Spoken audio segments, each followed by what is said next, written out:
is here. Wake up, Billies, wake up, Billies. We gotta keep moving, na na na na.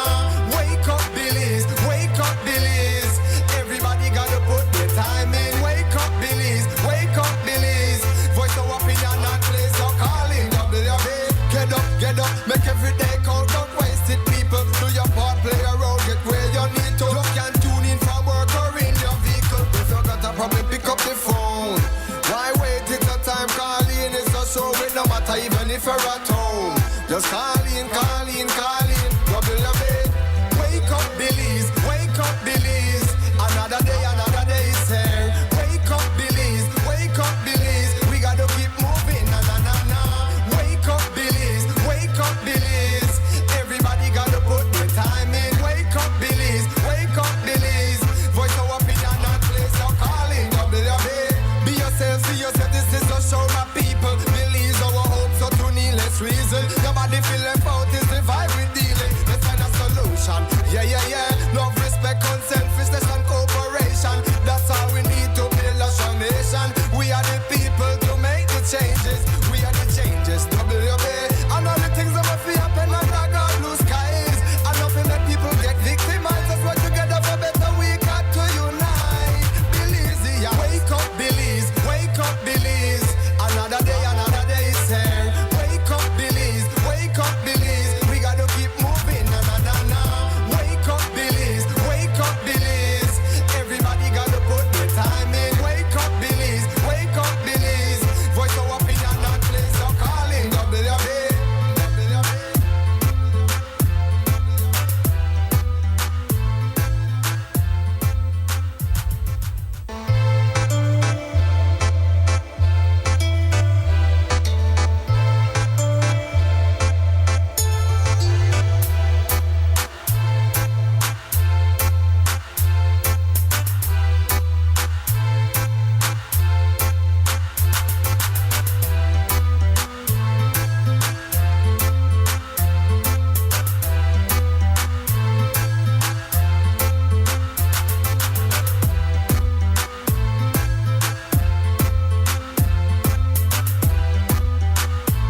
Good morning, Belize. Welcome to the WUB Wake Up Belize Morning Vibes. It's a Tuesday. We're back at the Zinc Fence on Mandela Drive, and we want to welcome you to our house. You're listening to Creme Radio, you're watching XTV, or it is you're getting us on your apps that you've downloaded to your smart devices, or you're getting us on social media streams, or simulcast coverage. We just love you here. We want to, just have you feel all at home, comfortable, and ready to go for Belize's premier morning conversation. I'm Mose Hyde on this Tuesday morning. I'm the host, and we're certain that you are ready for this. We hope that you've got great health, your energy cup is full, your vibrations positive, and you got enough flexibility in your morning to give it quality time. Right now, we're going to start off with what we call the warm-ups, the preliminaries, which means we get you up to date with the morning news. But before we do that, we've got some weather forecast information for you. This comes directly from the National Meteorological Service. We've got forecaster Francisco Wellington to tell us what kind of weather we can expect for today. Good morning. Fair and dry conditions prevail and will support sunny skies today and clear spells tonight. Little or no rain will develop. This trend will continue Wednesday and Wednesday night. Low tides will occur at 6:46 this morning and 8:15 tonight. High tides follow at 12:44 this afternoon and 2:22 tomorrow morning. Temperatures this afternoon will peak at 77 Fahrenheit up in the Maya Mountains, 86 along the coast, and 91 inland. The moon will rise at 9:30 this morning and sunset is at 6:24 this evening. In the sargassum forecast, latest satellite imagery and surface observations continue to show sargassum increasing over our area. Moderate impacts are expected for the next few days. That's the latest from the Belize Weather Bureau. Do have a pleasant day. Private radio in Belize since 1989. Creme FM presents the news.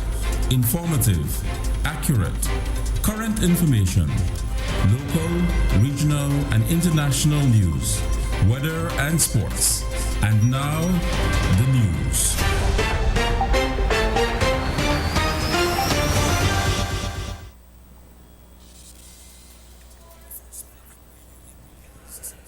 We now have some news for the morning. Over the weekend, a Benke resident, Kieran Gonzalez, posted on Facebook that police entered his yard when he was not at home and killed his dog. Gonzalez claimed that the police then took the body of the dog with them. He claimed they were hiding the evidence. Commissioner of Police Chester Williams told the media that Gonzalez's account is not accurate. Williams said police had responded to a call of a domestic dispute. Williams said that Gonzalez fled the residence when police arrived. He said when police entered the yard, they were attacked by the dog and were forced to shoot the dog to defend themselves. He said that the police took the dog to the vet at the request of Gonzalez's common-law wife, but the dog later died. The police had received a call of a domestic issue at that house, and police responded as they would normally do. Domestic situations are not things that we take very lightly, because we can see where it can go from 0 to 100 in a matter of seconds. And so when we do get these calls, we take them very seriously.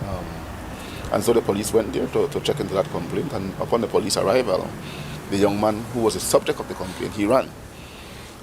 Police entered the yard, and upon entering the yard, apparently the dog was on a veranda sealed. The veranda was sealed off, but the dog was able to get away from the veranda and attack the police. And the police had no other choice but to shoot the dog. Having shot the dog, the young lady, who is the common law of the young man, requested of the police to assist her in getting the dog from the house to take the dog to a vet. Because the dog was still alive, the dog was not dead at that particular time. And so the police, again, out of generosity, assisted her in moving the dog from there to another house where she resides. Then she would have taken the dog to the vet. But it so turned out that the dog ended up dying sometime around 8 a.m. yesterday morning. The young man in question, apparently he arrived at home after having escaped or fleeing the police, and he found out what happened. At the same time, the corporal who was in charge of the Benke station at that particular time visited the house to have see if he was there, and two, to explain to them what had transpired. But when the corporal got there, he was met with a great degree of hostility from the young man and his brother, who, as you can see in the video, stood at the gate with machetes, shouting and insulting the police in the most derogative manner. Williams said that Gonzalez and his brother will be charged. He said that police can't be insulted and obstructed from carrying out their duties. In seeing the video, I sent the video to the Western Regional Commander with instructions that they are to go and find that young man and his brother and take them into custody so that they can be dealt with. So when you hear them say that they came back with 3 vehicle loads of police, I sent them there to pick him up. And it is only right. We can't have situations where people are openly insulting the police, obstructing the police from carrying out their duties, and we'll just leave it at that. It is going to send a wrong signal to the public. Well, they'll be charged with insulting the police and aggravated assault. And had there been other domestic reports from that home before? Well, I believe so, and if a matter of fact, there is also from the common law wife that the young man also stole her phone during the same domestic issue. So we're also looking at a charge of theft for him. Williams said that he will not create a dog policy for the police and explained why. People have different reactions to dogs. I, for one, I don't like dogs. If I am around a dog, I am always fearful that the dog is going to attack me. That's just me. Other people are different. They may be more open and more receptive to dogs. So it may have a lot to do with how the individual officers feel about the dogs. And again, if it is that you have a dog in your surroundings and that dog appeared to be aggressive or is aggressing you, if you're a person who have a phobia for dogs, you will react in a certain way likewise. So I really and truly could understand where you're coming from. That could and could not be the case. Shouldn't there be then in that case some type of training of like, okay, you're going to a yard, a dog starts barking, what do you do? Like, a policy, like, do you wait, do you step out, what do you do? I can't create a dog policy, and I'm not going to say to police officers if you go into a yard and a dog starts barking that you step out. Stepping out is retreating, and there may be situations that will not require officers to retreat, because if you retreat, whatever is there can be gone. And also in retreating, you open yourself to be attacked by the owners of the yards or persons who may be in the yard. So I'm not going to do that now. Sunday night after 11, Belize police received intelligence of an aircraft from South America flying near Belize's airspace.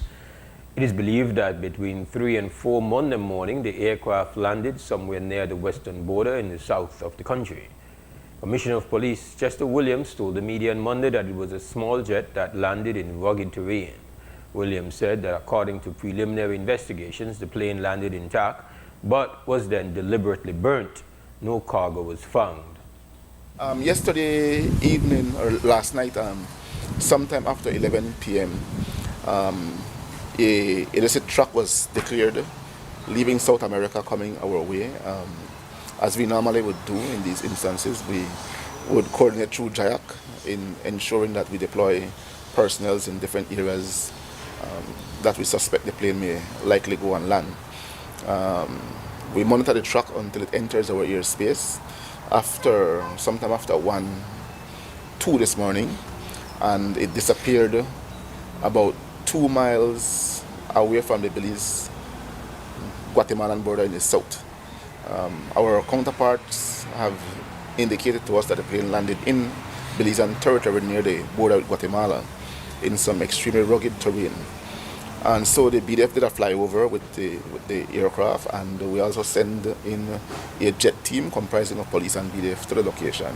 And a few minutes ago, they were able to locate the plane in Belizean territory, just as was indicated to us near the Guatemalan border. So it's a jet, and it has been destroyed by fire. Okay, so no cargo whatsoever? No cargo was found on the plane, no. What about a makeshift airstrip, anything like that? Yes, an airstrip is there that the plane landed on. From all indications from the team on the ground is that the plane landed well, was not damaged during landing, but after landing it was pulled on the side and burnt. Roughly what time would you say it landed? It landed this morning sometime between 3 and 4. The lifeless body of a man was discovered in a pond area in Lords Bank, Belize District on Sunday. The man has been identified as Herbin Barnes. ACP Gilberto Romero told the media that Barnes attempted to steal a motorcycle on Saturday morning. When police responded, Barnes then fled into the pond area and swam away. His body was later discovered. Sunday, police responded to the discovery of a body at a pond in Lords Bank. Upon the arrival, they saw the lifeless body of a male person identified as Herbin Barnes of Lords Bank. Information is that Saturday morning, Barnes attempted to steal a motorcycle from the area. When the owner came out, he ran towards the pond areas. The police was called, the police responded, then he continued to swim through the ponds. Then he was reported missing, and on Sunday his body was found. Do you know if he was intoxicated? The information we got is that yes, he was at a nightclub the night when he went and tampered with a motorcycle. So no foul play? We are currently on investigation, but the body had no injuries. On Saturday, footage began to circulate on social media of first-time Belize City Councillor Evan Boo Boo Thompson wearing a brown shirt getting caught in a physical confrontation with another man in Belize City at the entertainment strip in front of Shisha Lounge. People are seen trying to part both men. On Monday, Commissioner of Police Chester Williams said those involved would be charged. I already sent that matter to Mr. Romero, and he's here with instructions that those persons involved must be picked up and charged. Okay. They will be charged for disorderly conduct? Yes, as we normally do. We just need to do what needs to be done. I think that once we constantly arrest those involved, it sends a message to other persons that if you do the same, you'll end up in the same situation. So important is for us to make sure we deal with those persons who get involved in these fights. On Monday, Thompson issued a release where he addressed the issue. According to Thompson, he was acting in self-defense and said he was given the opportunity to press charges but chose not to do so. Still, he apologized for the incident and said that this does not reflect the Belize City Council or the People's United Party. That ends the morning news update inside the WUB Wake Up Belize Morning Vibes. We take a small break. When we come back on the other side, you know what time it is going to be. Time to hear from you. Right now, of course, you're listening to Creme Radio, you're watching XTV. We'll be right back. first private radio in Belize since 1989. The news. Informative, accurate, current information, local, regional, and international news, weather and sports.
All right, welcome back to the WB Wake Up Believes Morning Vibes. Mose Hyde in the house on this Tuesday morning, 4th of March 2025. When we now open for the business of conversation.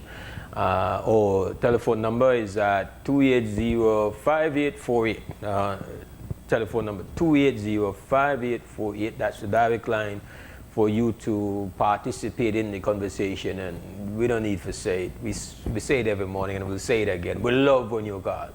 So feel very encouraged, feel very expected, and feel at home when you take up your phone and you give me a call. We love hearing your voice. That's what makes it a conversation. Otherwise, we just don't have one big sermon to go on with me to run my mouth, and that's never some kind of great thing. So just jump in and activate your membership inside the WB Wake Up Believes Morning Vibes. We are still waiting for the results or the toxicology reports and results from 3 visiting tourists in their 20s, females who mysteriously died in their room all at the same time. The place where they're from, some town in Boston, near Boston I should say, has been activated. Apparently there's going to be autopsy done by a pathologist coming out of that community. So they're not letting this go, and from what we hear from our authorities, well, they're doing the best that they can do. They want to find out what happened. Last week when we were having a conversation about this, well, I initially was thinking about carbon monoxide. I think they've said they've tested the room. There's no evidence of that. So, and there were 2 other things that are possible: contaminated alcohol, which has happened in other places, and then what I mentioned I had read in the comment section of various international news articles that covered this story. A lot of the people who were commenting said that it sounds like fentanyl to them. Now, fentanyl is not something that we have on our consciousness or our radar here in Belize. Like, we know the drugs that we know, what we know about is cocaine. We hear about meth. I don't know how extensive we got meth usage in Belize. We know about heroin. You know, we, again, not widely used drug. We know about ganja. Of course, we know about rum. I don't know what else we know about. These are the drugs that we know about. But fentanyl is a drug that is shaping a major part of the foreign policy relationship going on with the new flavor in Washington. Mr. President Trump inaugurated on the 20th of January. And so at the heart of some of his significant aggression to neighbors, the excuse is used that fentanyl is a major problem in the United States. And so, in case you were not aware of it, the news is that tariffs have now been put in place against Canada, I believe, as well as Mexico and China. Now, the tariffs on China are tariffs that ultimately, that's a trade war, right? 2 economic giants trying to outdo the other. So they're going to back and forth on that. The tariffs on Canada and Mexico are looked upon as kind of, well, bizarre by the U.S., many U.S. economists, saying these are our allies, you know, we have these trade agreements with them, blah, blah, blah, blah, blah. Trump says, yo, they have to do more with stopping the flow of illegal migrants, quote unquote, and fentanyl. And because of fentanyl, the level of aggression or at least beyond the tariffs, there have been significant threats issued about how aggressive the U.S. is going to go after people who are in the cartel in Mexico over fentanyl. So they've been fighting the drug war forever, primarily trying to stop cocaine, allegedly. Some people say, they don't know how committed they've been. It's not a war that they have been winning. They've been fighting against cocaine. And we know here in Belize, we have people here who have been participating in that, right? We know that just the news coming over this weekend is that we have a plane landing, and that happened, and that's a part of the narco-trafficking highway. But we have a call. Krem, good morning, WUB. Hi. Good morning, sir.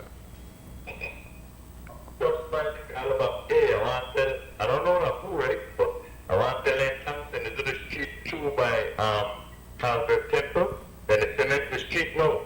Okay. Long time in a call. Well, long time in a call. I did notice that there was also some work done on the school itself. I think you had mentioned that, right? Yeah, I mentioned that. Yeah, listen to me through the phone though, Bridget. You have on your device too loud, and so we get on feedback and stuff going on.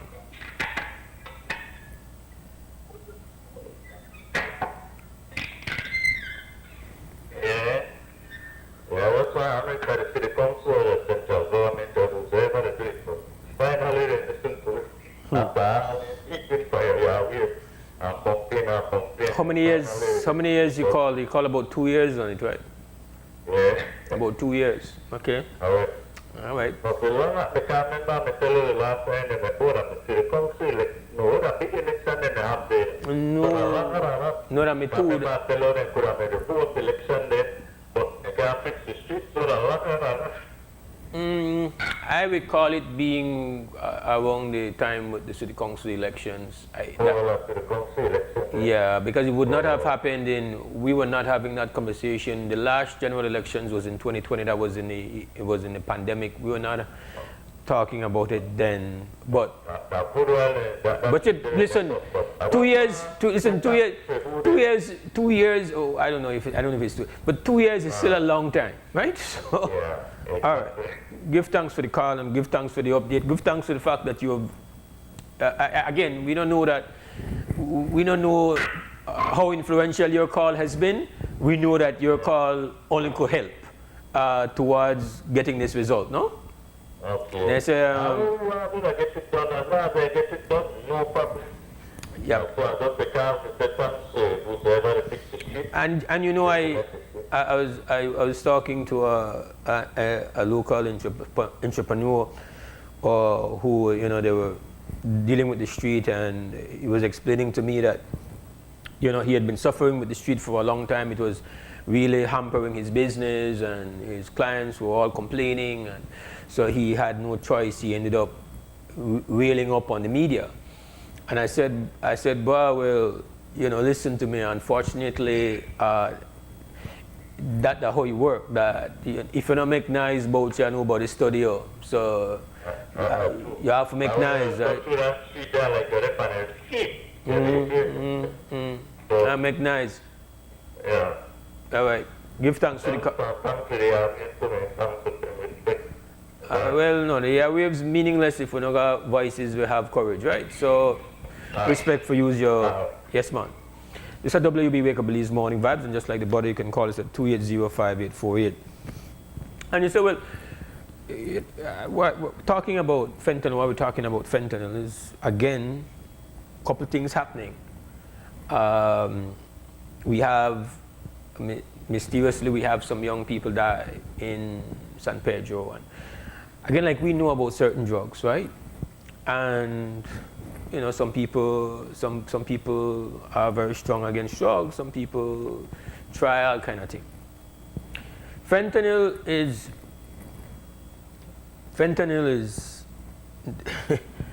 they don't nothing to try. And the Americans have a major problem with it because fentanyl have one kill rate that is very significant. And it's also not something where people go buy, meaning people are going to order fentanyl. Fentanyl is something where people in the manufacturing and pushing of illegal drugs use for making the thing have strength. They want way to enhance your product. Your the short change. So you drop only couple drops of fentanyl in it, and people are give a nice effect. And so, or something we're having fentanyl or cocaine, you don't know when fentanyl they in it. So part of it is that you cut your product for people who understand how that works. You cut the concentration of your product, but you enhance it with a little bit of fentanyl where you could make in your lab, and voila. So it's not, this is not a job where people go and say, like we say, you want cocaine, give me, I want two, only $10 crack, or, I want only so much grams of cocaine or whatever. No, people are not ordering it. It is something where most times, you're not even aware that the inner the product where you get. And only after you've passed away, you've OD'd, and could find traces of this thing in you.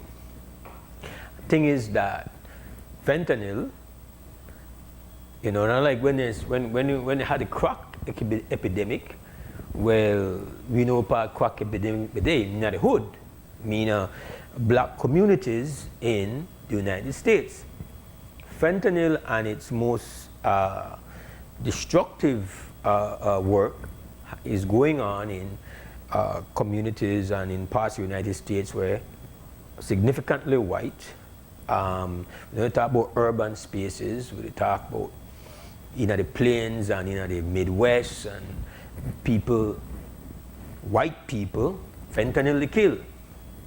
So hype on Mr. Trump agenda that we say he have to fight fentanyl and he have to do what he have to do. No, it's possible that he only use that to be where he want to be anyway, which is to be big and aggressive. And so out of that, we get threats that they want to use the military, and in fact, just a couple of days ago, backing up, we have the Defense Secretary of the United States of America saying that they will use their military if they have to come in to rogue operations in Mexico and deal with cartel. So their attitude towards fentanyl, we know that they have spent a lot of money. They have the DEA. Well, listen, DEA, this is above DEA.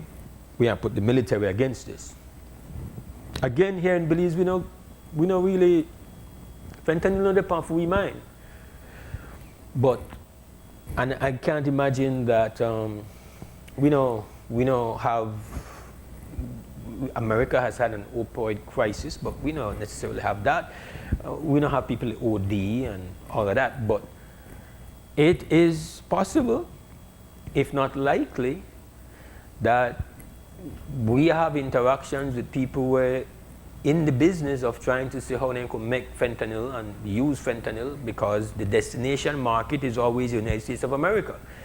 That's how you make big money in the narco business, trying to get products into that market because they didn't want it. So the reason for engaging upon the issue of fentanyl, I have to say, the stakes have gone up significantly. So one of the consequences of the new flavor in Washington when it comes to this matter. And we know that internally, we have zero capacity when it comes to preventing the highest level of the narco trafficking operation in state. That not happen. We might find things, but we not find people who are involved with things. We might find maybe what I call it run men, but not the big operators in that process.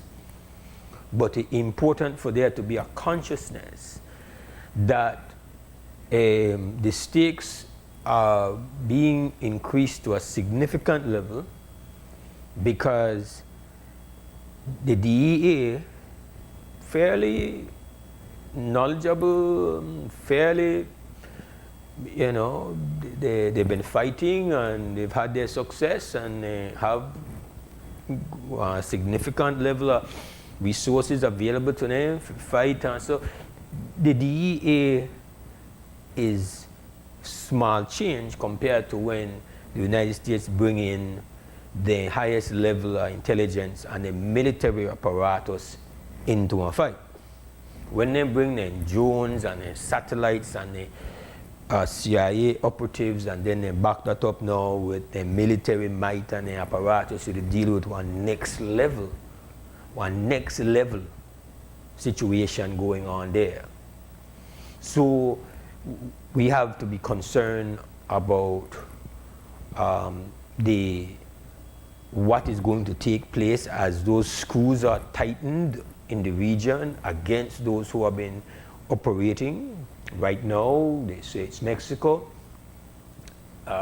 You're going to have stuff being scattering, because that's when you start to treat this and declaring these groups as being terrorist groups.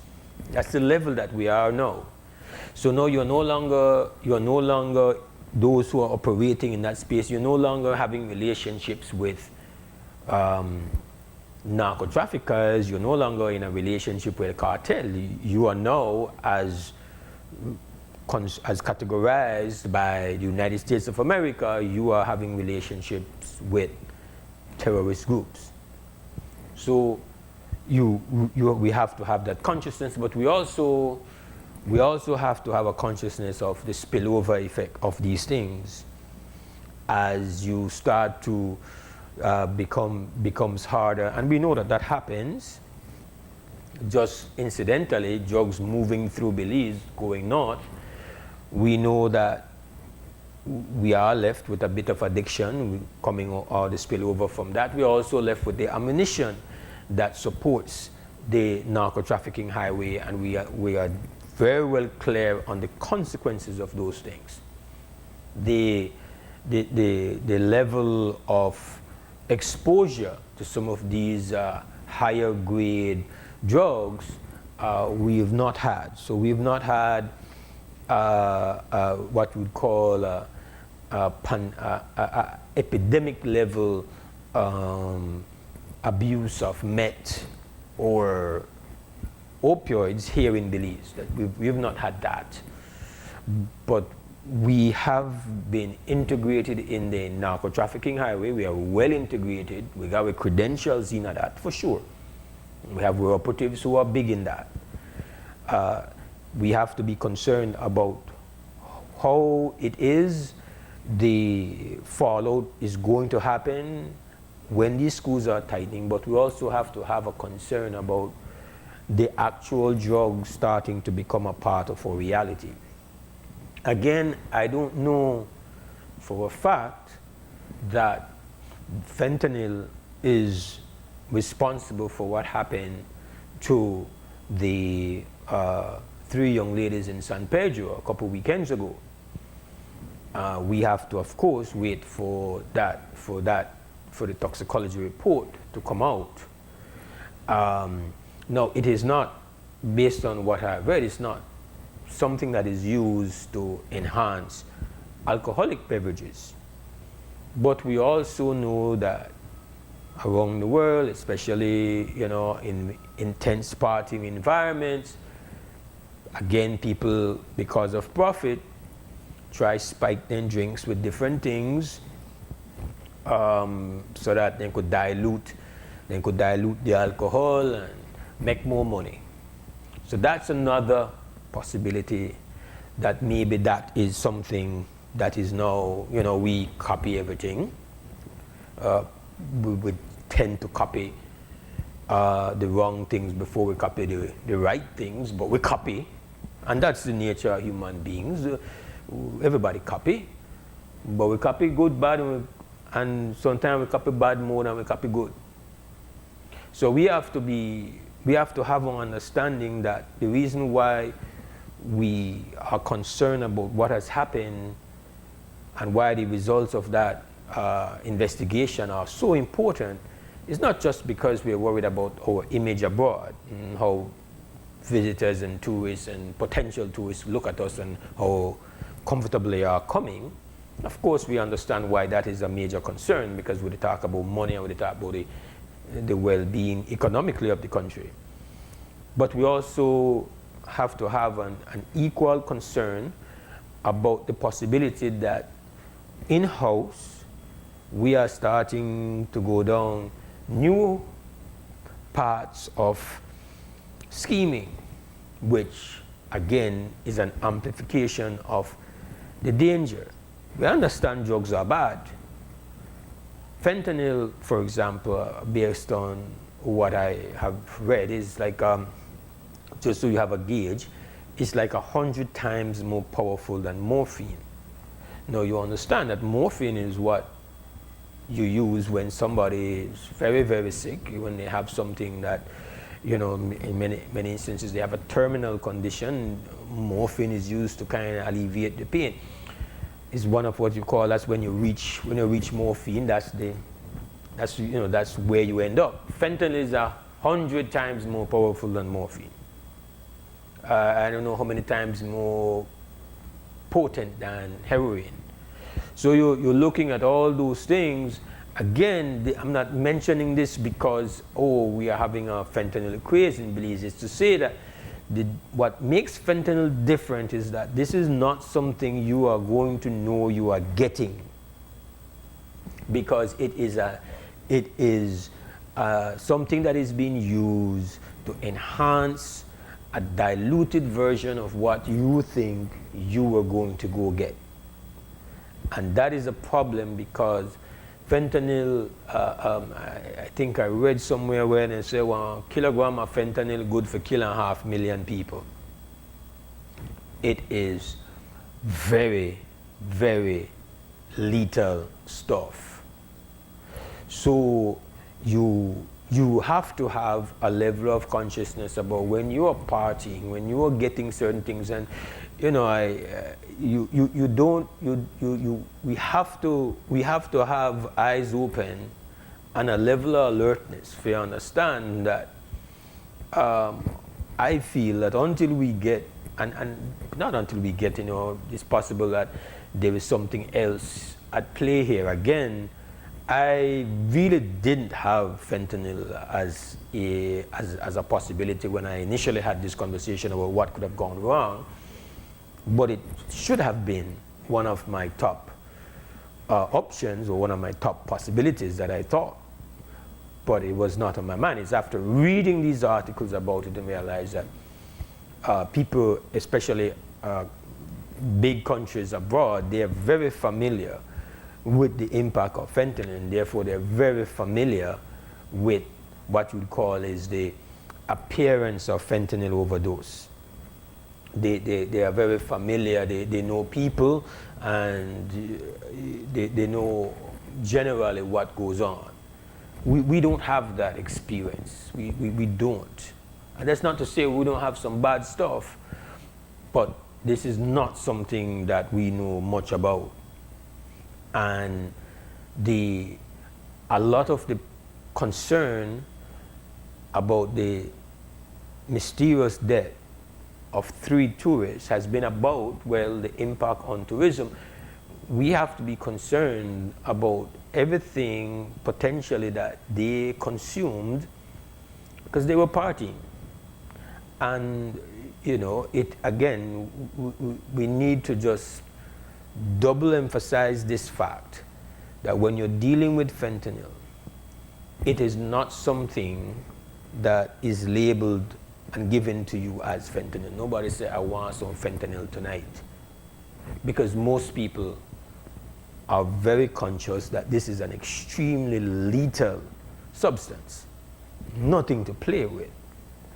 Very often, you don't even know that you're ingesting something that has it in it. This is such a significant thing, just to double down on this point, that it is one of the reasons being given by the most powerful country on the face of the earth for its tariff confrontation and tariff battles with its closest neighbors.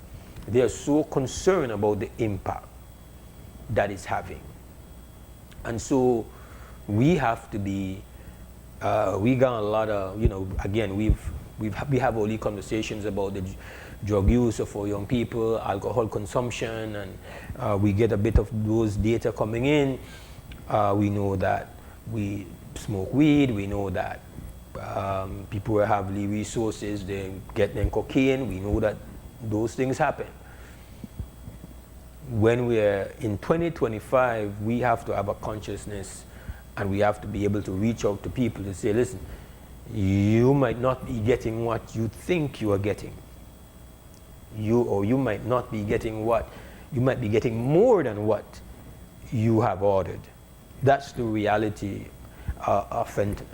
In fact, you have to be careful sometimes. You take somebody give you some painkillers, and it's not something that you to get. Somebody else give you some painkiller, you just want some painkiller, you don't know what it is. So we have to have a consciousness, and that is why this investigation that is going on, and again, I take it that this is just how long something like this takes to get the lab results, toxicology report. I imagine this takes time. I know, for example, very recently, a high-profile actor and his wife died in the States. The legendary Gene Hackman, they were found unresponsive, dead in their room, and they were pills, and there's a whole investigation, and they're doing their toxicology report on them now to find out what happened there. So I guess, and we have to take it that certain results don't just come overnight, and it's not to jump on top of the investigative team and the people who are doing the pathology work and all that. It's just that we have one idea of what's on the line here. That, and even if the results do not indicate that it was fentanyl poison, we still have to, that doesn't mean that the fentanyl threat is zero and we don't have to worry about it. Sometimes it's better to have something as a concern before there are casualties. That's how you prevent casualties to begin with, for you to have a consciousness that this is what is going on. We don't have these conversations, we don't talk about this, but I felt that it's important that you know, especially our young people, we are now entering a time of the year that the weather is going to be better. We are going to have the stretch into the most, is when we travel the most, when we are going to go and party the most. It's people are going to be coming in. We are not only going to be at the favorite holiday hotspots in country, but we are going to, you know, by the time we get into April around Easter, we also will be traveling to some of these destinations in Mexico. We have to understand that we have to look out for self. And by looking out for self, we have to have these things on the radar. We cannot be careless, because it only takes one time. And you know, like this unfortunate situation with these 3 young ladies, when you go online and you read up about them and you see their family and you see their photos, they were, you know, these were 3 normal young women, young American women. And they came to a vacation spot, and they didn't come here to just say, well, okay, we're gonna do the worst. They come party. And it would seem very likely that something that they were partying on caused their demise, because it's not possible, it seems very unlikely then that they passed away because, you know, they get some strange virus or bacteria. That seems to be a very unlikely scenario.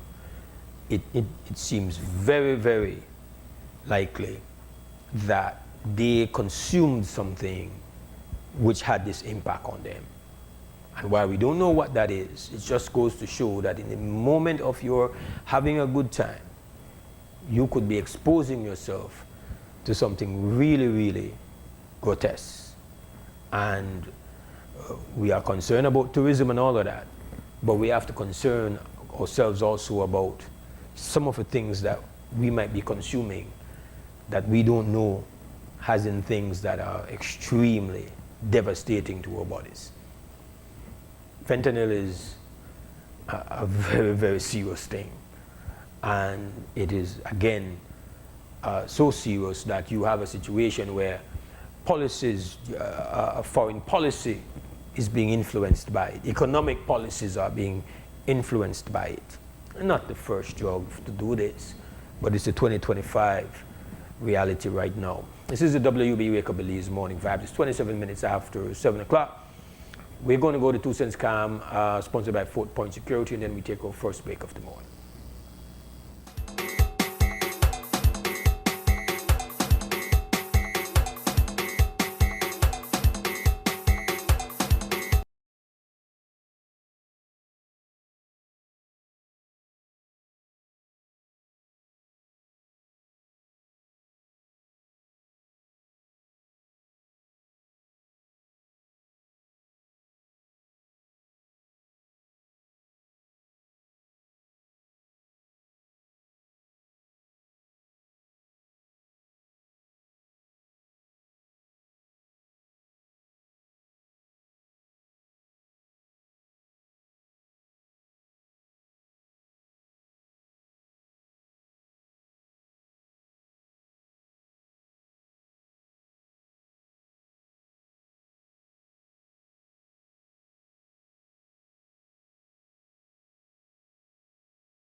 All right, welcome back to the WB Wake Up Belize Morning Vibes for today, Tuesday, 4th of March, 2025. We have a call, no. We have joining us via Zoom this morning, our special guest for the second time doing a live report while protesting. We have Sister Yaya Maureen Coleman, chairperson of the WUB Educational Foundation. Greetings, Sister Yaya. Like you're the boss one sweat, sister. Morning, brother Mose, Belizeans, viewers, live streamers, commercial listeners. I walked from Ladyville to the Ministry of Education headquarters from North Front Street. I do two things. I invest in myself care for stay fit and flexible and for bring pressure from the government of Belize, Ministry of Education, now Minister of Labor, wearing an African-inspired hairstyle by Mahia magician Malika Wagner for the state and enforce the Constitution. Sister Yaya, can you just be stationary for a little bit because okay. You're the huff and puff. Okay. A stationary. Yeah, you catch your breath a little bit. So I don't feel out of breath. I might sound out of breath, but I don't feel out of breath. Well, when you start talk at the same time, that's when you become a little bit, Okay. All right. All right. So, please repeat. You are doing a protest this morning. You're walking from Ladyville, you say? Yes, to the Ministry of Education headquarters on North Front Street. The last time you spoke to us, because it's not the first time you've done this walk, it's a 4-hour walk, you say? I think about 4 hours. That me and my lifeline sister Mahogany do it January 9th, and that I would just jump up and walk. I've been walking consistently for about 2 months now, so I'm in a better condition. And I'm asked on behalf of UAF when we apply for the protest permit for protests every 2 weeks in front of the Ministry of Education for North Front Street, if I need one protest permit for walk from Ladyville. And they say yes, but we're in the 3rd month now and they're not giving me no protest permit, so I want to still protest. Then do what I have to do and I want to do what I have to do. That's how I rest right now. All right, so you're walking, where are you right now? Right now, I get by the roundabout right before Remars. I got a roundabout there. So Remar that's to me, right behind me. Oh, you just start? I just passed me here, United, I think they call. Oh. I'm not sure what part you're there. You done pass the bridge already? Oh, I passed the bridge for like 7 o'clock. Okay, so you start, what time you start then? About what, 6? Start about 5:35-ish. Huh? About 5:35. I left 4 and I visited more 5:35. All right. And now just so for the purpose of our listeners and viewers, you're doing this walk as you've done, it's not the first protest you have done. You've done several protests at the educational office here in Belize City, behind the complex Charles Bartlett Hyde building up Mahogany Street. This morning, again, this is a part of that advocacy and that kind of people pressure to bring attention to something that needs to be corrected with the legislation itself. Yes, the last week Tuesday, after somebody reported to me via Facebook that one another Belizean student experienced hair discrimination at a private primary school at Belmopan, I sent that screenshot to the Minister of Education and Culture, Francis Fonseca, saying that this injustice have to stop, and WUB Educational Foundation willing to work with the state to co-create one here policy/law. And shockingly, in like 90 minutes, he respond back with yes, he agree. We could connect after the election, which will be Wednesday, March 12th. My response back was, this is our historic moment. Yes, we're willing to work with you now. I'll send you an email. We send out an email. XTV has been the only media house in Belize consistently covering UBAD Educational Foundation protests about the hair discrimination. Now, at the land as I go along, right? So with one policy that when, let's say, one administration may have one particular goal and they'll have methods and principles to achieve that goal. And then they may have one law to enforce it. Whereas with one law, whether one legally binding set of rules that if you violate it, you could get taken to court. In this case, the Belize Constitution give Belizean people the freedom of expression. And based on the Supreme Court ruling in, I think, January of 2021 with the 2 police officers wanting to wear locks as police officers, and also one ruling from, I think, 2017 from a student down the Sand Creek, that ecumenical, I think, junior college, that was a consent order. It was also clearly stated that Belizeans have the freedom of expression. When we say freedom of expression, so the law done today, the state has been guilty of, just like the schools and some workplaces, of violating Belizean people right to freedom of expression. Now, UBAD Educational Foundation advocate for African descendants, racialized as Black people, that Belize and in the African diaspora. So all Belizeans want benefit when this policy law get implemented. But we particularly advocate for Black people, because Black people have constantly been, from the time we get stolen from the continent of Africa, human trafficked, not considered human beings, regarded as property. From then the share of African ancestors and ancestors here, disconnecting from the cultural identity. And in the ruling from the Supreme Court, as it relates to the police officers, in a judgment, it said that cultural identity, they're not just by association, but they're also part of your expression and part of your identity when it comes to cultural traditions and practices. So they're not just one hairstyle. They don't want Yaya thing. They don't want UBAD Educational Foundation thing. That the government of Belize, in violation of not enforcing the Constitution of Belize, and we have 2 precedent examples with the case with the police officers and the students. So they're not only students now. We expand the advocacy for some workplaces as well, private and public, that African descendants, racialized as Black people, have the right for wear their hair naturally, regardless of the texture of the hair, regardless of the hairstyle.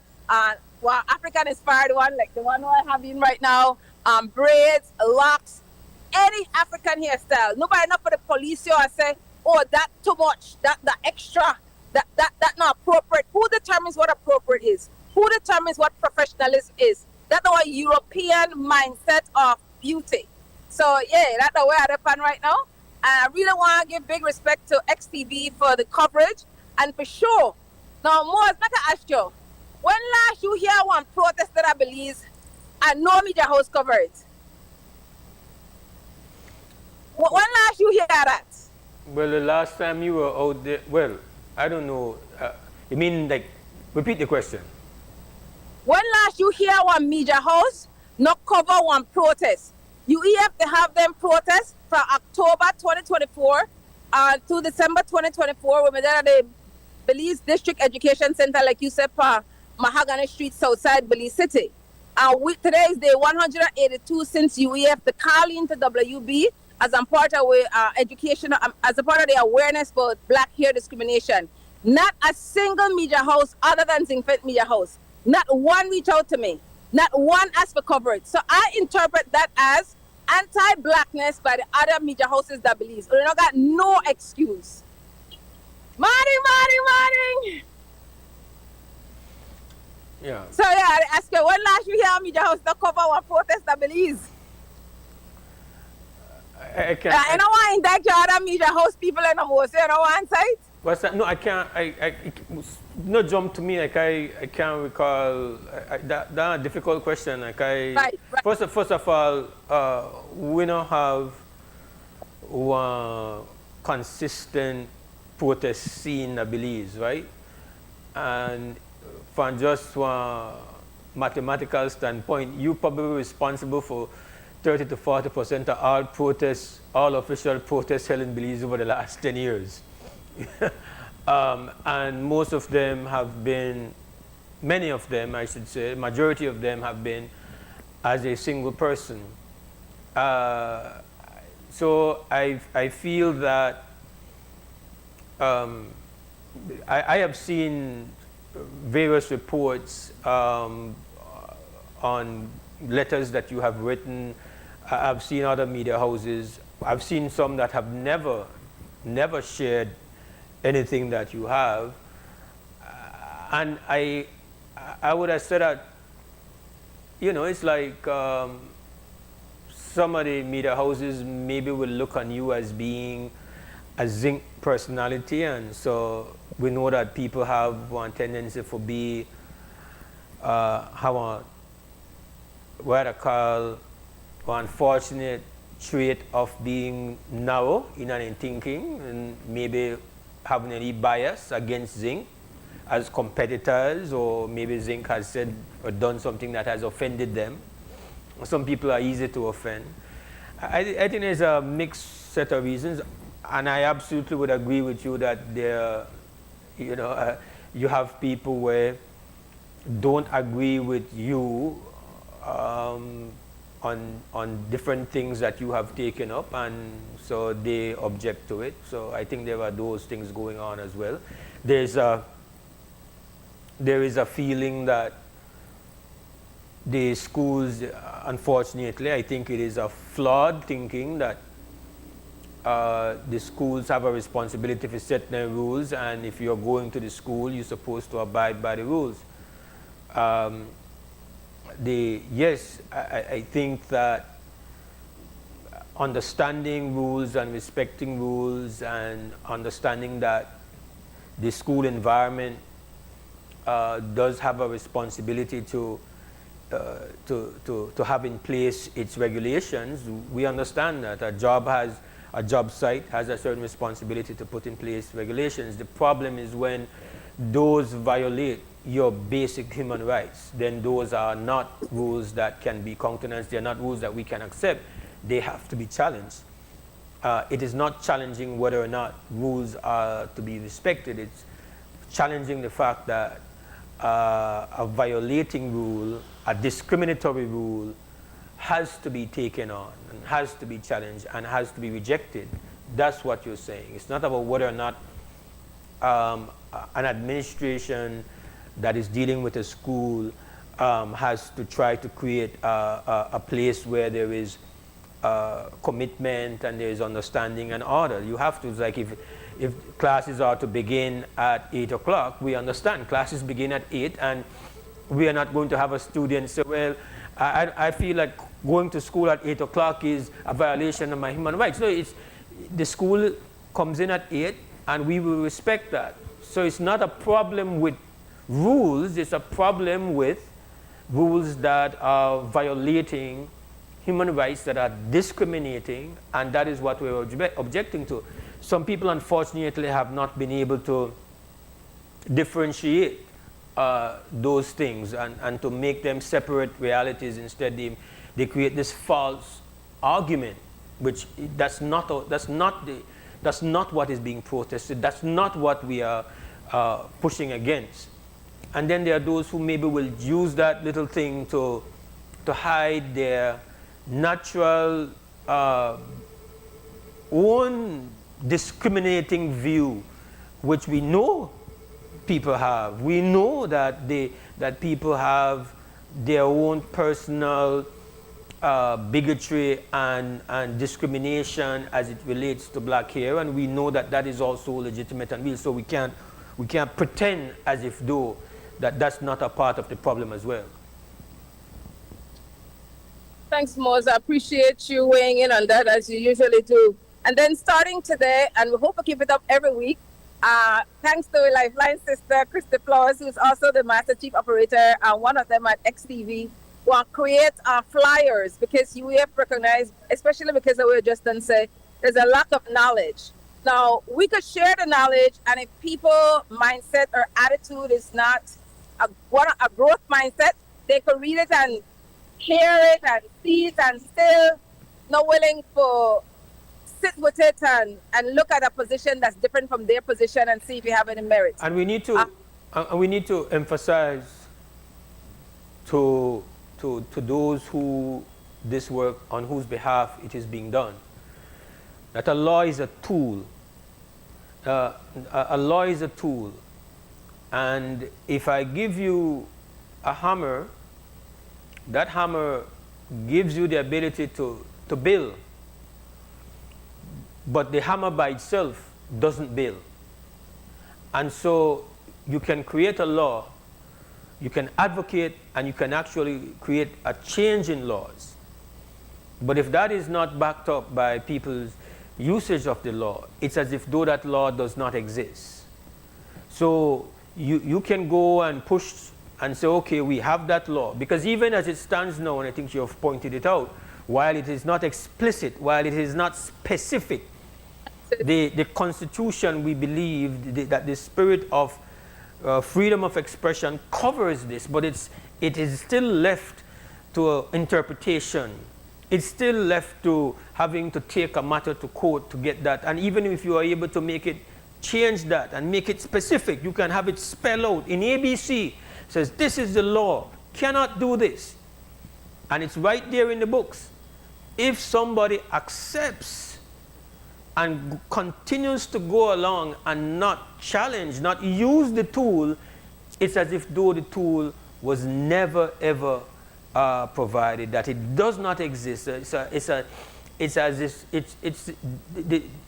the equivalent of nothing if we are not going to use it. So I think it's important for us to understand that what is being done here is not so that you can get a camera on you or get a mic on you.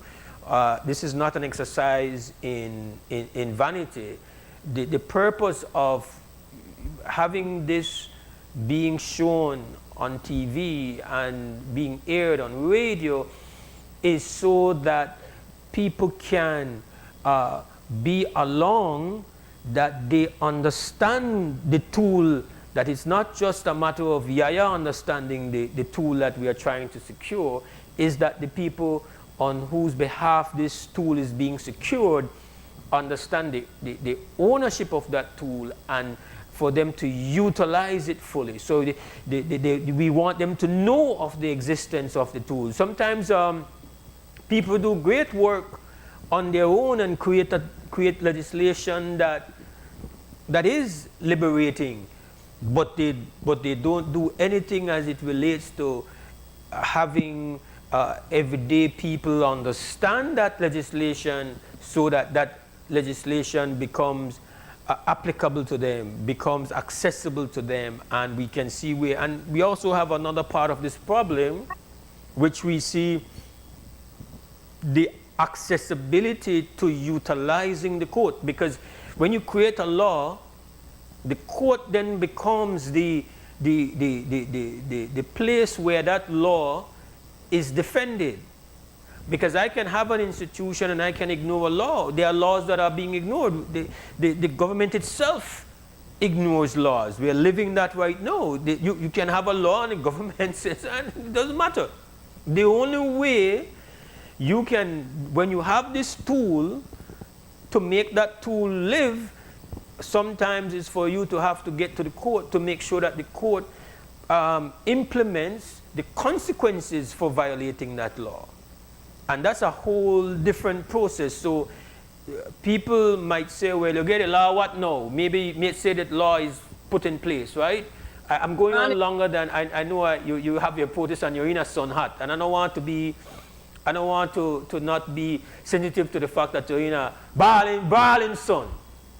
The reality is that all this is for nothing if we're not going to back it up. Right? This is not magic. This is not, oh, we have the law, so everything is corrected. And we understand the limitations and the challenges of trying to access the court. The fact that accessing the court requires money. So that's a whole nother fight. Because being able to find the legal support requires resources. We don't have a really strong culture of litigation talent or lawyers coming to support. We do have. It is not saying it doesn't exist and it has not happened. We're just saying that it's not as robust as we would want it. We don't have one strong, active army of lawyers where look on these and say, I want to rally behind that. And so when you have a child maybe going to a school and then they find themselves still experiencing this discrimination and the law is there, and you say, okay, well, you have to go and complain to the Ministry of Education, and then the Ministry of Education and say, okay, well, this is a violation, whatever, whatever, and the school say, well, no, we don't see it that way, and then they have one back and forth. Then that matter becomes something that has to be dealt with in the courts, and that's where we still see some, but for sure, the first thing for that, get a tool. And the tool right now, not in the box. And this is what this protest is about. This is what this whole advocacy is about, and we salute you for it. I give you the last word and get you back on the road because you still have some walking to do, sister. Yes, Brother Mose, and I really appreciate engaging people like I engage you right now. And this morning, this morning I stop, I sit to brother and I share with them while they walk. People blow their hand, people holler for me. I really appreciate UEF to lead this process. Yes, I'm a chairperson at UEF, but this is a community effort. The solidarity really fuels me. And we have one attorney who are willing to go to court. We need one parent and one student who are willing to make the experience go before the court. My number is 671-8057. 671-8050. I think I have a number. I can't remember it right now. But we got one attorney, which is rare. But we have one attorney who are willing to go to court so the court could say, government, I believe, we don't have one duty, one responsibility to enforce the Constitution with disciplinary measures to ensure that no Belizean students, born or unborn, in the workplace or in a school, ever experience this hair discrimination again. I remember say, only the people want to save the people. Give thanks to Yaya reporting from her protest route, Ladyville to North Front Street, about 85% of the way there. Maybe less. Thank you. We go to a break. We'll be back. Enhanced service and fast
All right, welcome back to the WB Wake Up Belize Morning Vibes. Mose Hyde in the house hosting on this Tuesday morning, the 4th of March, 2025. And I missed a couple of calls during my conversation with Sister Yaya. I regret not being able to get you on, but you are able to come in now. The number is at 280-5848. That's the live line for you to participate in the conversation. We love when you call. Yesterday we had an important conversation initiated by Ms. Sandra Corey. She expressed that she had been reached out to by a couple past students who were expressing their anxiety and concerns over the way that things have gone here in this election cycle. And for many Belizeans, you know, I should say based on anecdotally that I've seen on social media and conversations I've had, have found the different abnormalities or the different anomalies around this election cycle, which are unprecedented. The fact that you have the main opposition party in two parts, the fact now that we have two divisions that don't even have an opposing candidate and the results have already been determined. And it is not healthy. It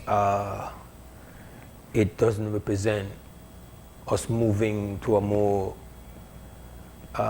enlightened place, reaching out to try to become a democracy at some point in time. These are not good things. If you're a Belizean that wants to see the best for Belize, not having as a priority any party affiliation, but just your priority, your primary commitment is to see how we become better.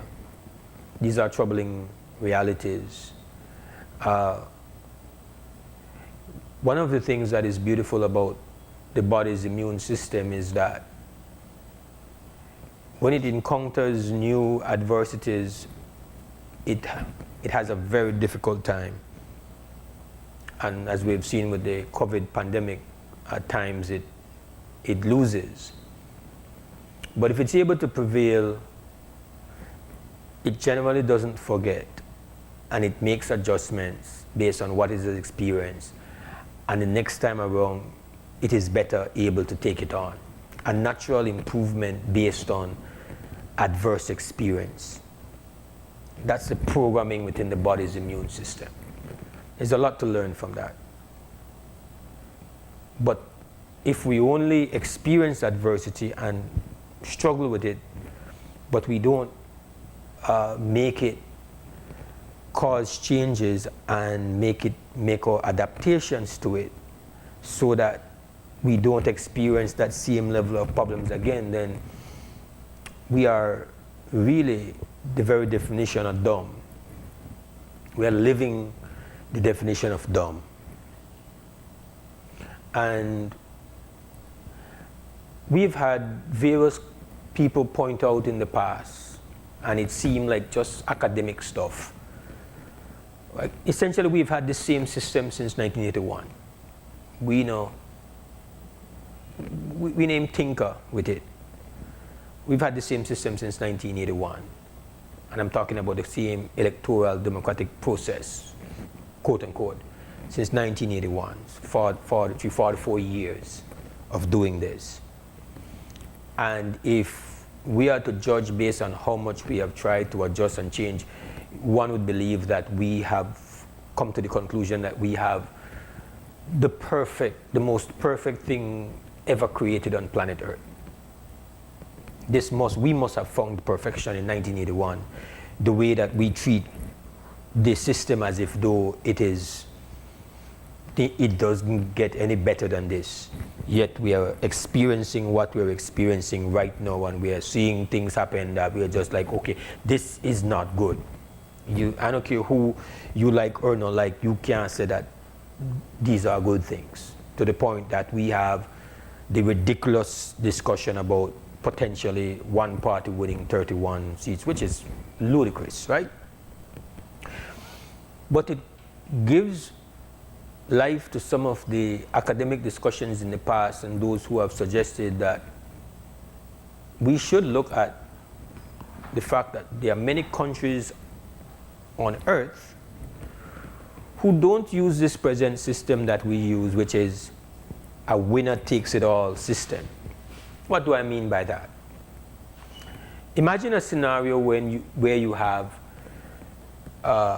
one party win 31 constituencies, but they win each of those constituencies by 1 vote. Just imagine that. Everybody go out and vote, and every single constituency, this is a hypothetical situation, every single constituency, one party is able to prevail by 1 vote. In our present system, that would mean in the House of Representatives, you would have 31 representatives coming from one single party. Even though the election was neck and neck in every single constituency. In every single constituency, the whole electoral, all the will of the people and where they are was divided almost equally. Almost 50-50. But the present system we have, when it's time to choose who goes to the House, the 31 people who won would be the people in the House. And we say that is the way it should be.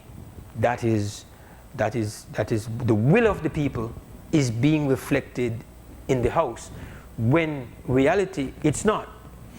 The will of the people, properly interpreted, is half of the House for one and half of the House for the other. That is the essence of the argument for proportional representatives or proportional representation.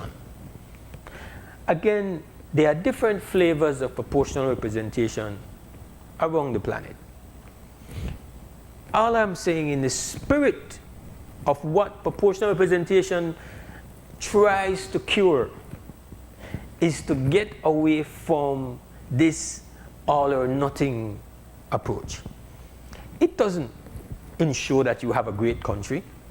It doesn't ensure that you don't have problems and challenges and skullduggery and corruption and everything else. It's just a step forward towards a better way. Because it can't possibly be that if you have a scenario where it's winner takes all, that is the best way, that is perfection. And how would that look if we had proportional representation right now?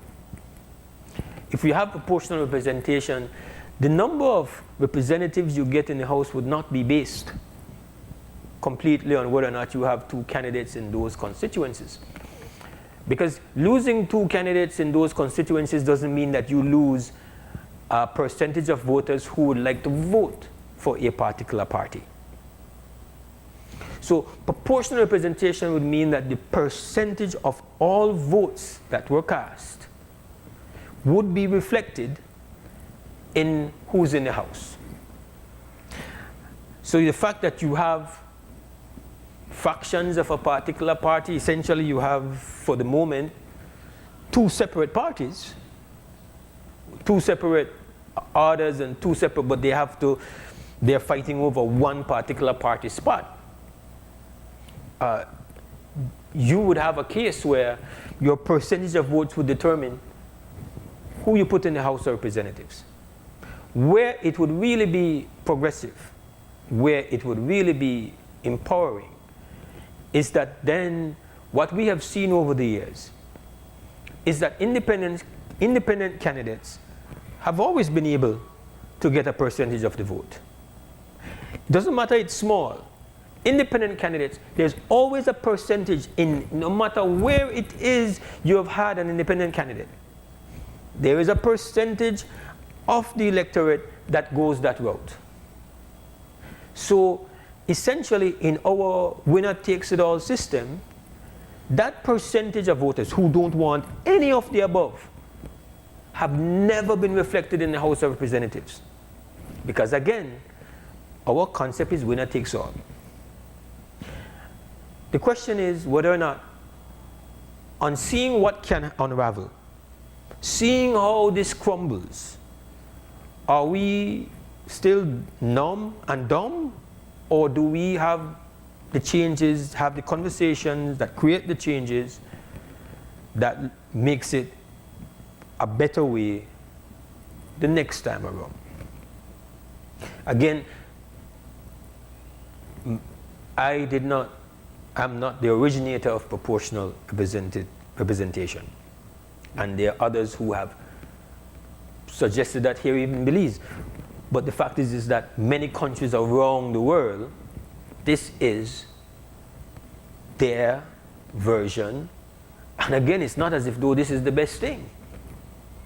It's not that it doesn't have its own problems, but that it cures one problem where you have a situation where in this present construct, it doesn't really reflect the will of the people. It has never reflected it. Because you would very rarely have an instance where any particular party in the history of elections in Belize could say, well, they have won, they have taken home 70% of the votes. They maybe have won 70, 80% of the constituencies. They have won maybe 80% of the constituencies. But simply winning a constituency and declaring that constituency to be for a particular party when almost half of that constituency has voted the other way, again, is to pretend as if though those people's votes never happened. They don't exist. And so that is what proportional representation tries to address. Does it do so perfectly? No. But you have instances, for example, where for a party to take power, they generally have to create coalitions. They have to now, to make 50%, they get 30% of the vote, the next party gets 20%, and the next party, so they might have to reach and cut a deal with the independent parties because they want to reach a coalition strength. By doing so now, you are diluting the level of concentrated power, because you are now forcing these entities to have to incorporate a different view if they are hoping to have a control. But that is where people are. At any election day, you end up with about, on average, between 60 to 65% of the eligible voters. We're not even talking about those who didn't even go to register. Just let's look on those who actually got registered. 60 to 65% nationwide. So you automatically have about 30 to 35% of the people who are not even really interested in any of the above. And if you look at that 60 to 65, you break down that 60 to 65% generally, even on the most landslide election day, you would end up with a maybe 60 to 40% of the votes. So even if you have end up with one party winning 25 seats or 24 seats, 24 constituencies, what the real will of the people is that for the House of Representatives to be a 60 to 40%, that is the argument of proportional representation. And as we think about some of the unpleasant realities we face here in 2025, even if that is not the answer, potentially is not the answer, what definitely I know is not the answer is not to seek adaptation, changes in light of what we now confront. That is certainly not the answer. Maybe proportional representation is not the answer. Maybe you look at it and say, no, that's not how we want it. What is definitely not the answer is for us to treat the model that has been in place since 1981 as being the gospel truth, as being untouchable, as being perfect, because it's absolutely not. But if you look on our lack of attention to it and lack of adjustments to it, or lack of commitment to want to even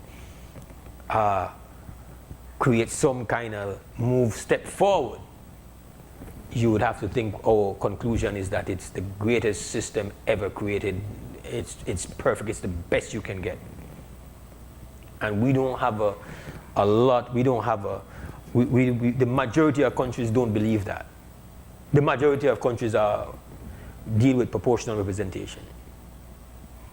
It is the minority of countries that still subscribe to this view that where it's built on this foundation that winner takes all when it comes to representation. And can we not at least be curious as to how we be better? I mean, to start with, following the law would help for sure. That would be a good starting point. It is 8:30. We're going to take a break and come back with more WUB Wake Up Belize Morning Vibes.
All right, welcome back to the WB Wake Up Belize Morning Vibes. This is Tuesday morning, the 4th of March, 2025. Our telephone number is 280-5848. That's the direct line for you to participate in the conversation.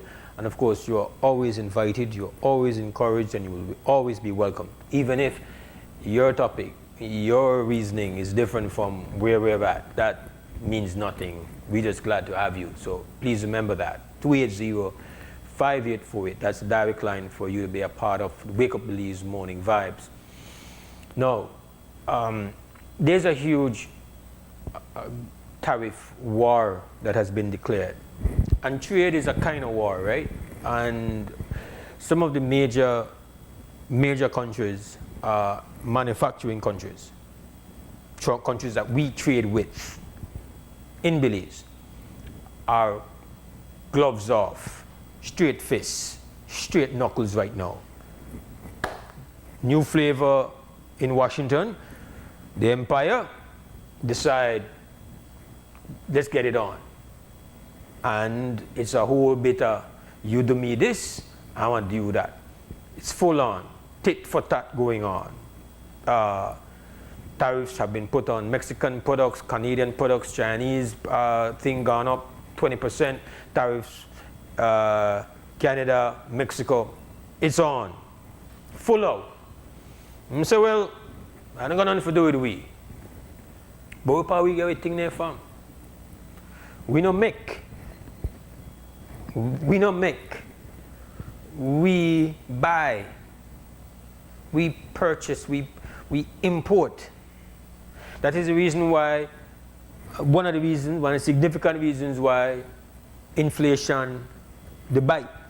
Inflation is the biggest story around the planet, one of the biggest stories around the planet for a couple of years now, definitely in 2025. And anybody where they defend a household and have to go buy things know that your purchasing power has been significantly reduced. Items have increased. Regular items where you purchase, where you say there are no things where luxury items, you get hit.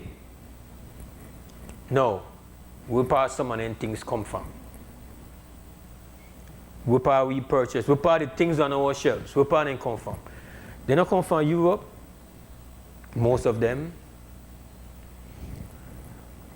I don't know whether they break down, but a lot of things we get from China, a lot of things we get from States, some of the things we get from Mexico. And then 3 countries they're going, that 3 are the 4 countries. I don't think we get a whole lot of things. We don't get much from Canada, but definitely we get nothing out of America. We get nothing out of China. China is the world's factory and the manufacture capital of the planet. And you go there, we'll talk about hardware, steel, construction supplies. We'll talk about feed, fertilizer. What would they talk about? The fact is that all these countries are bracing for the consequences of a trade war. Now, economists could tell you the up and the negative, the up and the positive and the negative on trade war. If there is a positive in a trade war, it goes to countries where they produce. We partner and say, well, if things they cost too much when I bring it in, it forces my people if they have to produce it, yeah. But when you are just the end consumer of things, you know they produce nothing, you know they make nothing. Total trade war between a couple of the countries where you get a lot of your goods from, that's not good news for you. So the declared trade war, we not got nothing to do with we. You say that they're above for we head. Big countries and declare, let's get it on. You got no control over Mr. Trump. He want tariff war, he getting a tariff war, and he think he the bluff, well, he not the bluff. It's on. Check the news for today. So, well, we act as if though none of this not got nothing to do with we. You wouldn't believe it, we're in the middle of an election campaign car. Then there are nothing where we got no talking about. I don't know economists. Not at all. I would I say all of the get guided by that one, a little bit of common sense. And a little bit of knowledge to say I know where most of the thing come from. Most people know we not produce, they know we import. So there is no genius to that. I don't know the extent to which this one caused serious increase in our prices for we. But my understanding of how anything work, they tell me that this is not good news for we. Now, somebody could maybe point out to me why I'm wrong. I'm listening. I can't see about this, that anything but more pain to come. More pain to come right that we purchase things. Again, we don't make. We don't manufacture. The very least we do that provides only our output where we ship out. Otherwise than that, we bring it in, container load. Containers come from America, containers come from China. We get things out of Mexico. They are not significant trading partners, based upon my understanding. It can't be good for we. It can't be that this is something where we don't try to figure out how we want to minimize the impact, how we can minimize the hardship. Then people in a then country they prepare for hardship. When you hear the Chinese and they say, well, we're going with this to the bitter end. That what they talk, going into the bitter end. No, everybody understand tariff war, that pain and suffering.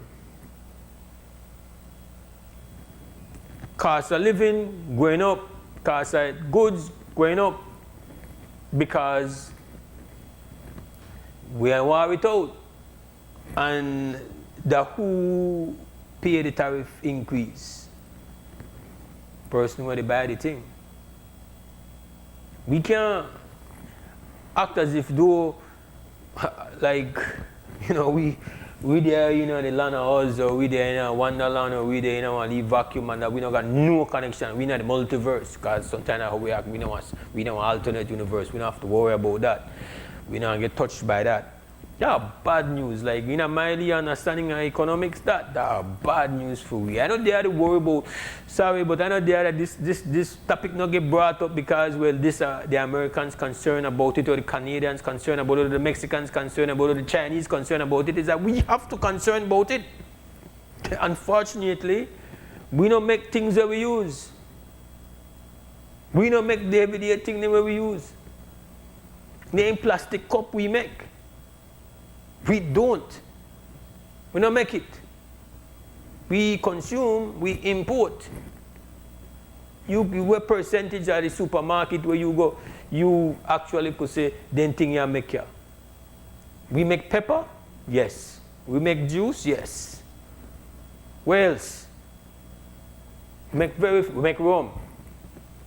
At least we got local rum because they said the price of anything they're going up. The price of cars and so they're going up. Cost of electronics and anything they're going up. Cost of energy might go up as well. Cost of feed and anything they're going up. We don't make. We don't make. So, what we gonna do? Who will talk about it? Who even to try to figure out how we could soften the blow a little bit? This happened last night. The previous time when they talk about it, they bluff and they get pulled back. They get pulled back yesterday, they get pulled back last night. It's on like popcorn now. And even though we not got no say, even though we not got no say in another party, we the part of the cleanup. I take this call and then go to break. Krem, good morning, WUB. Krem, good morning. Hello? All right, nothing there. We're going to break and come back. Enhanced service.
All right, welcome back to the WB Wake Up Belize Morning Vibes. Almost 9 o'clock, and we've got to close the shop for today. We thank you for being here, though. Respect is due. We hope you have a great Tuesday. We salute the team who make sure that it works. At Creme Radio, Larry G, the glue at XTV, Mr. Cliff Lewis, directing this morning, Miss Christy Flowers. Right now, we've got to part ways. If we have health and strength, you come back here tomorrow morning at 6:30. Stand strong, stand firm. For now, we're gone! Wake up, Belize. Wake up, Belize. Wake up, Belize. Wake up, Belize. Wake up, Belize. Another day is here. Wake up, Belize. Wake up, Belize. We gotta keep moving. Na na na na. Wake up, Belize. Wake up, Belize. Everybody gotta put their time in. Wake up, Belize. Wake up, Belize. Voice our opinion and place your calling. WB. Be yourself, see yourself. This is a show by people. Belize our hopes are to needless reason. Nobody feel left out. It's the vibe.